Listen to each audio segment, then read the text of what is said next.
नमस्कार, मैं doctor Pandey health awareness video programme में आपका स्वागत करता हूं। हमने हमारे पिछले वीडियो प्रोग्राम में हाइपरथायराइडिज्म से संबंधित क्लिनिकल फीचर्स और सिम्टम्स के बारे में जानकारी प्राप्त की थी।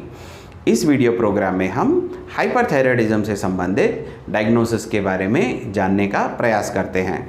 हाइपरथायराइडिज्म का मतलब होता है हाई थायराइड हार्मोन लेवल्स या इंक्रीज्ड T3 या T4। हाइपर का मतलब होता है हाई और हाइपो का मतलब होता है लो। अब हाइपरथायराइडिज्म डायग्नोसिस में आगे बढ़ने से पहले एक बार थायराइड हार्मोन का फॉर्मेशन का क्विक रिव्यू कर लेते हैं। हाइपोथैलेमस थायरोट्रोपिन हार्मोन सिक्रीट करता है। Anterior pituitary thyroid stimulating hormone secrete करता है। थायराइड ग्लैंड T3 और T4 सिक्रेट करता है। T3 का मतलब ट्राई आयोडोथायरोनाइन और T4 का मतलब टेट्रा आयोडोथायरोनाइन या थायरॉक्सिन है। हमें हाइपरथायराइडिज्म से संबंधित डायग्नोसिस में सहायक होने वाले कुछ लिस्ट ऑफ इन्वेस्टिगेशंस हैं। आइए हम उनके जानते हैं। सबसे पहला इन्वेस्टिगेशन है थायराइड फंक्शन टेस्ट। सामान्य रूप से इस टेस्ट में T3, T4 और TSH के लेवल्स के बारे में हमें जानकारी मिलती है। इसके बाद आता है एरिथ्रोसाइट सेगमेंटेशन रेट यानी ESR या बीटा HCG। बीटा HCG का मतलब बीटा ह्यूमन क्रोयानिक गोनाडोट्रोपिन। इसके अलावा रेडियो एक्टिव आयोडीन अपटेक या अल्ट्रासाउंड विथ डॉपलर और CT स्कैन और MRI। ये कुछ लिस्ट ऑफ इन्वेस्टिगेशंस है जो हमें हाइपरथायराइडिज्म की समस्या को जानने में सहायक हो सकते हैं। प्राइमरी हाइपरथायराइडिज्म और सेकेंडरी हाइपरथायराइडिज्म। प्राइमरी हाइपरथायराइडिज्म सामान्य रूप से कारण Graves disease, toxic adenoma, toxic multi nodular goitre और थायरोडाइटिस। ये कुछ एग्जाम्पल्स हैं जो प्राइमरी हाइपरथायराइडिज्म की समस्या में आने में उत्पन्न कर सकते हैं। अब आइए जानते हैं। ग्रेव्स डिसीज़ में नॉर्मली हमने देखा है ये एक ऑटो इम्यून डिसऑर्डर है जिस कारण से T3 और T4 के लेवल्स काफ़ी भारी मात्रा में बढ़ जाते हैं, जिस कारण से प्राइमरी हाइपरथायराइडिज्म की समस्या उत्पन्न होती है। टॉक्सिक एडिनोमा और टॉक्सिक मल्टीनोड्यूलर ग्वाइटर में ये होता है कि अगर हमारे थायराइड ग्लैंड में एक नोड्यूल या कई सारे नोड्यूल्स अगर हमारे थायराइड ग्लैंड में बन जाएं तो इस कारण से थायराइड हार्मोन का सिक्रेशन काफ़ी भारी मात्रा में बढ़ जाता है। T3 और T4 का लेवल बढ़ जाता है। इसे जानने के लिए ग्रेव डिसीज़ के लिए हम थायराइड फंक्शन टेस्ट का सहायता ले सकते हैं। टॉक्सिक एडिनोमा या टॉक्सिक मल्टीनोड्यूलर ग्वाइटर के लिए हम radio active iodine Uptake scan का सहायता ले सकते हैं।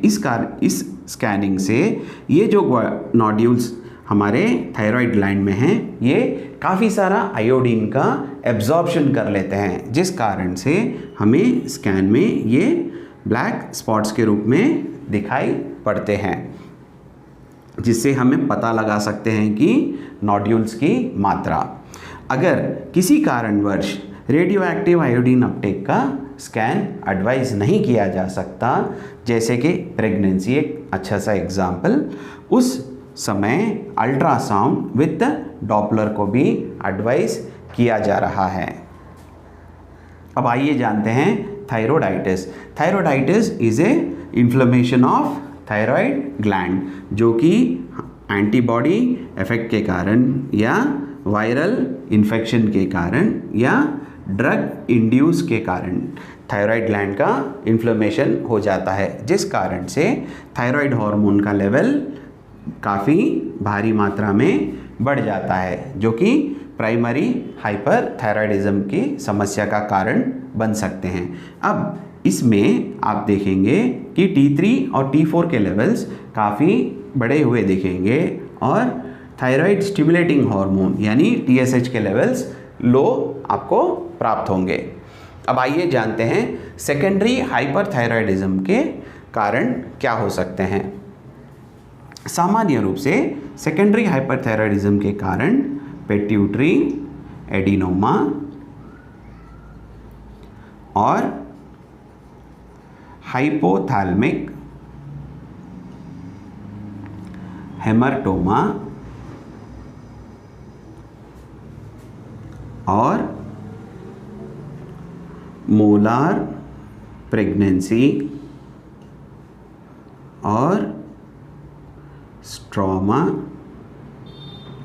ओवरी।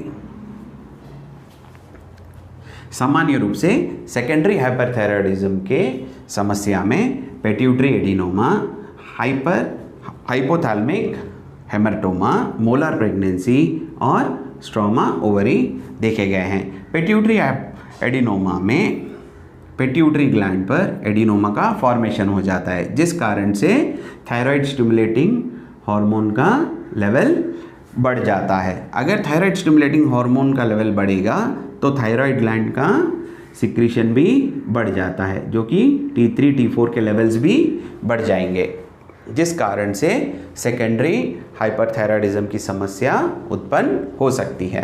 अब हाइपोथैलेमिक हेमरटोमा के कारण, जहाँ पर हाइपोथैलेमिक एडिनोमा के कारण थायरोट्रोपिन हार्मोन का लेवल बढ़ जाता है।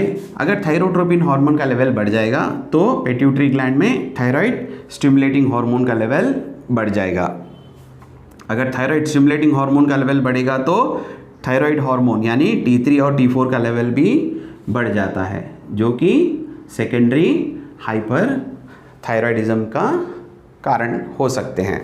अब मोलार प्रेगनेंसी में ये होता है कि यूट्रस में हम ये मोलार फॉर्मेशन देख सकते हैं, जो कि ग्रेप्स के शेप में होता है। यह समय में हमारे शरीर में काफ़ी भारी मात्रा में बीटा HCG का प्रोडक्शन बढ़ जाता है, जो कि हमने यहाँ पर देखा है। ये बीटा HCG का प्रोडक्शन बढ़ने के कारण ये थायराइड ग्लैंड से थायराइड हार्मोन का सिक्रीशन बढ़ा देते हैं। ये थायराइड हार्मोन का सिक्रीशन बढ़ने से सेकेंडरी हाइपरथायराइडिज्म की समस्या का कारण बन सकते हैं। इसके अलावा स्ट्रोमा ओवरी, जो कि हमारे ये ओवरी में एक ट्यूमर का फॉर्मेशन होता है, जहाँ पर जिस ट्यूमर में थायराइड ग्लैंड बनता है। ये थायराइड ग्लैंड का टिश्यू बनने के कारण ये थायराइड हार्मोन को प्रोड्यूस करता है। इस कारण से थायराइड हार्मोन का सिक्रीशन बॉडी में बढ़ जाता है, जिस कारण से सेकेंडरी हाइपरथायराइडिज्म की समस्या का उत्पाद हो सकता है। यह कुछ एग्जाम्पल्स हम हाइपरथायराइडिज्म के डायग्नोसिस के बारे में हमने देखा है। अगली वीडियो प्रोग्राम में थायराइड से संबंधित अन्य जानकारी के साथ फिर आपसे मुलाकात होगी।